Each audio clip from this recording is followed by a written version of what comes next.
बहुत गुड़े प्रश्न वर्तमान सामना को आसुची अंधार राति एवं जेतेबेले कौनसी एमिति स्थान देकी गाड़ी चलाचल करुछि प्रबल कुहुड़ी रहुछि ठंडा समय से समय रे काहेकि कौनसी गार्डवाल पाखरे कौनसी लाइट्र व्यवस्था नथिला काहेकि से माने एमिति अवहेला करथिले किंबा जो सब गाड़ी चलाचल करुथिबो से माने कुहुड़ी रे केमिति जानिबे जे आगो को रास्ता अछि किंबा रास्ता एठी सरी जाउछि केमिति कोन गाड़ी रो स्पीड को से माने ब्रेक करि पारिबे जो माने यातायात करूछंती गाड़ी माध्यम से ये यातायात व्यवस्था और ता सहित इंजीनियर को काम को वर्तमान त्रुटिपूर्ण बोली धरा जाउछि किंतु पुणी थरे से दृश्य कथा आम आपको कहि रखुछु नोएडार सेक्टर 150 अंचल जहाँकि दुर्घटना प्रवण ये गोटे कथा कहि परिबा कि यह गोटे ब्लैक स्पॉट मध्य कारण एठारे दुर्घटना केवल गत शनिवार होइनी जीवन केवल एई शनिवार ही जाई नाही पूर्वरु भी एठी दुर्घटना रेकर्ड रहिछि गत डिसेम्बर 31 रे भी एई स्थान रे गोटे बड़ दुर्घटना घटिथिला सेतेबेले दुर्घटनार प्रत्यक्षदर्शी थिबा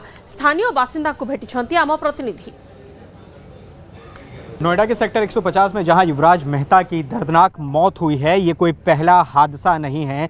यहां 31 दिसंबर की रात को भी एक हादसा हुआ था। एक ट्रक ठीक इसी जगह पर जहां पर ये कार गिरी थी, यहां पर एक ट्रक गिरा था और अच्छी बात ये रही कि किसी तरह से ट्रक ड्राइवर ने कूदकर जान बचाई।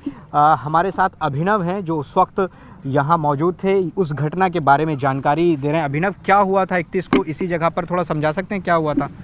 यहाँ पे एक ट्रक आ रहा था तो उसको आइडिया नहीं था यहाँ के रोड का, तो 31 की रात को एग्जैक्ट 12:15 के आसपास वो यहाँ पे आया और सीधे नीचे गिर गया। तो मैंने अपना सामान घर के लिए कुछ ऑर्डर कर रखा था, तो जो मेरे साथ मेरा राइडर था, तो राइडर ने बोला कि भैया यहाँ ना ट्रक वाला जंप कर गया है, उसका ट्रक आधा गिरा हुआ है और मैं उसको बचा के लाता हूँ। तो फिर 3-4 लोग यहाँ ATS की सोसाइटी से सीढ़ी लेके आया, लैडर लेके आया, देन उसने उसकी जान सेव करी।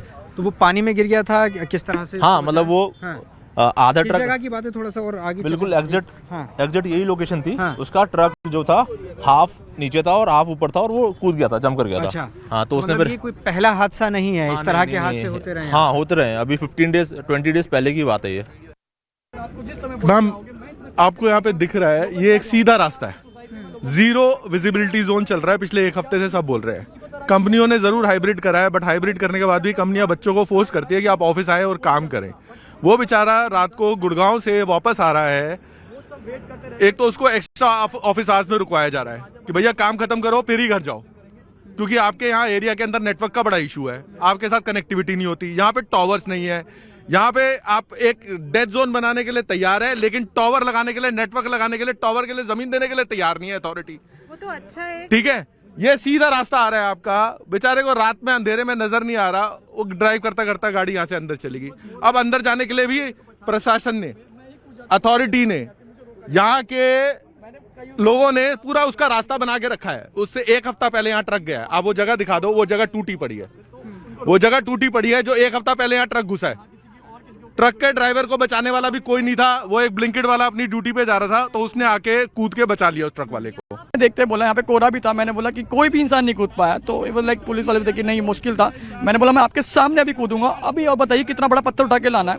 ऐसा कोई नहीं होता कि पूरी सोसाइटी, इतनी सारी सोसाइटी यहाँ पे है, कितने लोग हैं, आप एनडीआरएफ टीम थी, आप में से किसी को तैरना नहीं आता था। यहाँ इक्विपमेंट्स पड़े इतने सारे, आप एक मतलब एक इक्विपमेंट पहन के आप जा नहीं सक रहे थे, आपको नहीं भी आता। पूरी टीम थी उनके पास, सारे इक्विपमेंट्स थे उनके पास, but they were more saying lack of equipments. हमारे पास काफी सारी वीडियोस भी रात को अंकल ही थे, वी मैंने कॉल बैक अराउंड 12, तो मैं ही आके उसे बचा लेता। इसमें कोई बड़ी चीज नहीं थी यहाँ पे, ये सिर्फ एक शांत पानी है, कुछ तैरता हुआ कोई वो नहीं है। इसके बाद भी अगर वो 2 घंटे रेस्क्यू ऑपरेशन से एक इंसान को नहीं बचा पाए, तो ये आप समझिए कि इतना बड़ी नहीं है, ये नहीं है हो सकती, ये डेथ जोन है, this is a death zone for everyone. और रिपोर्टेडली यहाँ के जो रियल एस्टेट फ्लैट्स हैं, अगर हम बताएं, यहाँ की इवैल्यूएशन 1 करोड़ 2 करोड़ तक है, और ये इंफ्रास्ट्रक्चर है जहाँ पर हम खड़े हैं। Even right now, in fact if I have to tell you, if I take a step ahead of this, I would be the person who can just drown here and my life will also be claimed. This is that serious and that dangerous. तेज एमती गोटे दुर्घटना परिवार युवा poor मृत्यु पर परिवार मुंडरे वर्तमान दुखर कला बदल। पूरा दुर्घटना रे प्रशासन अपारगता को दायी करिसेंती परिवार लोके। पिता हैं, सीधे बातचीत करते हैं। सर, क्या वाकया हुआ था फ्राइडे को? वो चूंकि आपके साथ रहने आता था 2 दिनों के लिए, उस दिन क्या हुआ, कॉल पर क्या बताया और आप जब पहुंचे तो क्या कुछ आपने देखा? उस दिन बेटे से जब 9 बजे बात हुई, बोला कि उस टाइम तक घर आ जाता था। तो हमने बोला कि बेटा अभी आए नहीं घर, तो बोला कि आज लेट से चले हैं, थोड़ा लेट आवेंगे घर पे, ऑफिस में काम था। तो लगभग उस समय बात हो गई, लगभग 12 बजे करीब में उसका फ़ोन आया घबराई हुई आवाज़ में कि पापा मेरी गाड़ी नाले में गिर गई, हम उसमें फंस गए हैं, तो जल्दी आ जाओ, बचाओ हमको। तो मैं इमीडिएटली रश किया उधर। उस समय कुछ कम्युनिकेशन अवेलेबल नहीं था, मेरी स्कूटी स्टार्ट नहीं हुई, तो मैं पैदल बाहर की ओर भागा गेट पर। वहाँ एक कैब था, किसी पैसेंजर को रश से जस्ट ड्रॉप किया था। फिर वहाँ से हम पकड़े और चले। उससे फ़ोन पर बात हुई, उसने बोला था कि नाले में गिर गए। तो नाले का मतलब मैंने लगाया एस पार्कवे के पास बड़ा नाला है वो। मैं वहाँ पहुँच गया, वहाँ वो नहीं दिखा, तो फिर मैंने फ़ोन किया, बोला कि नहीं सोसाइटी के पास वाला जो नाला है उसमें। तो उतना फिर वापस आने में मुझे करीब 40 मिनट लगा। फॉग के कारण गाड़ी नहीं मिल रही थी, एक गाड़ी मिली तो बहुत धीमी रफ्तार में वहाँ तक पहुँचाए इस स्पॉट तक। फिर वहाँ गए, मैंने बेटा को फिर फ़ोन पर सूचित किया कि बेटा मैं आ गया हूँ, अब देखते हैं पूरा बचाने का हम उपाय लगाते हैं। फिर मैंने 112 पर डायल किया, फिर बेटे से बात की, उसका हौसला बढ़ाते रहे कि बेटा घबराना नहीं, हम लोग आ गए हैं, अब पुलिस भी आ रही है, मदद करेगी। यही सड़क के एक तरफ आप थे और सामने दूसरी तरफ बेटा था? एक नहीं, उसी साइड में, मैं नाले के इधर था, वो नाले के उस पार दूर कहीं से आवाज़। हम बोले बेटे कहाँ हो, तो उसने मोबाइल का टॉर्च ऑन किया और दिखाया कि कहाँ पर। कितना दूर होगा लगभग? वो कुहासे में कुछ भी स्पष्ट नज़र नहीं आ रहा था, केवल उसका लाइट का एक हल्का किरण नज़र आ रहा था बस। तो पता नहीं चला था कितनी दूरी पर है। फिर बोला कि पापा हम गाड़ी पर लेटे हुए हैं।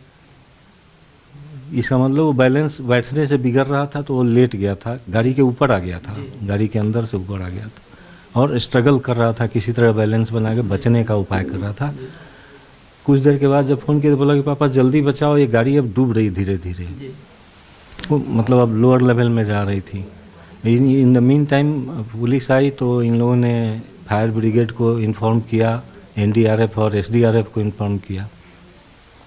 फायर ब्रिगेड आई, लेकिन उनके पास संसाधन उपलब्ध नहीं था, केवल रस्सी के सहारे वो लोग रस्सी फेंके, लेकिन वहाँ तक पहुँच नहीं पाया अभी तक। फिर मैंने पूछा कि आपके पास कोई स्विमर नहीं है जो स्विम करते हुए वहाँ तक जाए या बोट लेकर वहाँ तक जाए, जान बचे? तो उन्होंने डिनाई किया कि नहीं है, मेरे पास स्विमर या डाइवर कोई नहीं है। और जो 2-3 आदमी लोकल तैयार भी हो रहे थे, उसको उन्होंने डरा दिया कि नीचे सरिया है और ठंडा पानी है, उसमें जाना मुश्किल है, यहीं से डूबना स्टार्ट हो जाएगा।